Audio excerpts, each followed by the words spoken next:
Continuing with my series of looking at NECA horror icons, this is the Halloween 2 40th Anniversary 2-pack, which includes a Michael and a Dr. Loomis figure, a set that I've been very excited about getting. I bought this just last year around the December period, and I finally have a Michael for my collection. The front of the box here features artwork from depicting imagery of the second film, the original second movie as well. The back of the box features some image stills of poses of the figures. We get a quick glimpse at the incredible lineup of accessories on offer here, as well as a good look at the figures themselves, and this was one of the biggest selling points for me as a collector. Opening up the door of the packaging, we can see our figures inside, plus some final key box artwork, which shows the two figures in their two unique appearances. We can also see our figures standing in their plastic shell with all those beautiful extras around them. I was always wanting a Michael for my horror collection, and this pack, not only including a Loomis figure but also including a ton of little extras, was enough to sell me on this. Here they are out of the box with all of those accessories laid out in front of them. We have extra hands and weapons, as well as appearance changes like an alternate head for Michael and some alternate arms for Loomis.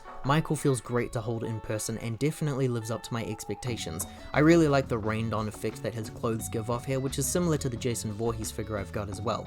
Michael has great use of details on him, like his bullet holes, which have both entry and exit holes on the torso.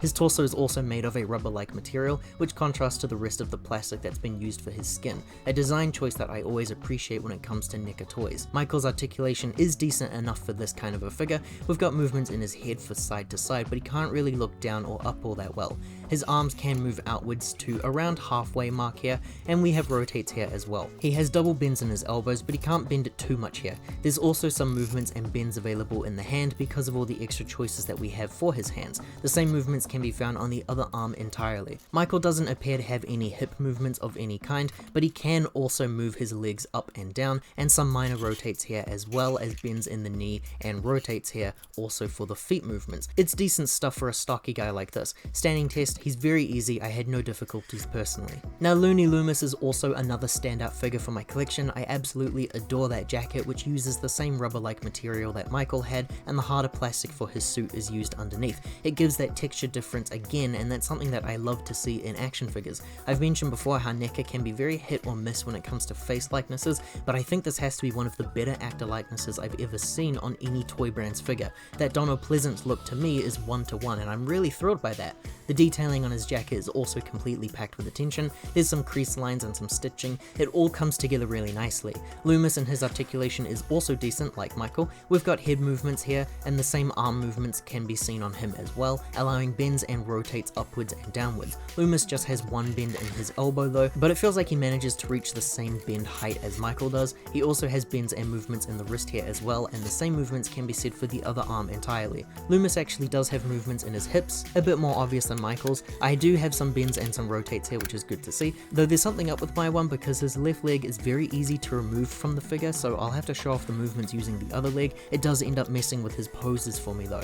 Loomis basically has the same movements as his arms here. He can rotate his legs upwards to about the midway point, and he can bend in his knee here as well. Some minor feet movement here also, and for standing, it functions well, but it's a lot better if your figure's leg isn't easy to come loose. There's a lot to cover with the accessories for this thing. The best part about NECA 2-packs always. We have the Halloween 2's poster pumpkin, which has a skull on the inside of it here. Some of the Michael toys have included light up pumpkins in the past, which would have been pretty cool to see here, but this is just a static piece. Still, it's nice to have decorations like this to help really build up a display, and I think all of the Michaels tend to come with a different pumpkin as well. Along the same vein, we have a Michael head, where his eyes are bleeding after being shot by Laurie. A really cool additional extra to see here, and iconic to that second movie, which is likely how I'll be displaying my one. Michael also includes a few extra hands, all of which are interactive with his weapons that he was included with, except the gesturing one on the end there. The weapons included are a hammer, which has some really nice key details there. We have a trademark knife, but it's a longer one than what I would have been used to for Michael. Our last weapons here are the scalpel and a syringe, iconic for the second film. For Loomis, we have his hand holding a lighter, which he uses to set Michael ablaze at the end point of the film.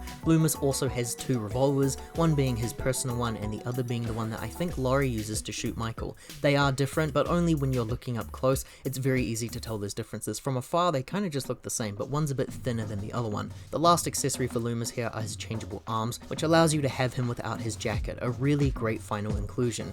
The last accessory for Michael though are these flame pieces, which can all be attached onto him. Loomis's arms can be pulled off with a little bit of force, not too bad though, and then the jacket just slides off like so. Then we can apply a little bit of pressure to lock the arms into place, which does require require a little bit of force and we can put his hands back in as well. Now we have Loomis appearing in a little bit more of a casual look. I think the figure is great in both appearances, though I do love that jacket more, but it's great to see such an inclusion like this. The arms have left a bit of a mess on my review space though, it's that brown paint chipping away at the joints. First thing I do for Michael is pop off his head so I can easily wrap the flame chest piece around his neck there, and then I can clip all of the other parts under his limbs. These chunky leg pieces are very easy to clip onto, and then he's got a small little flame piece here that I think is used for his arm. The last piece is for the face, which actually has Michael's mask molded onto the back of it so it can clip onto the nose really easily. These parts are all very well secured on Michael, which surprises me quite a lot, and I think that the display looks great all together with these two in mind. This is a 2-pack that I was really excited about getting, and one that hasn't disappointed me. On top of getting a great horror icon figure in Michael, I also got a really good looking figure for one of the series' leads from the movie as well. Michael works really well as a definitive Michael figure, and the accessories that he's included with are really spot on. I look forward to bulking out my horror display with these guys once I find the space on the shelves for them.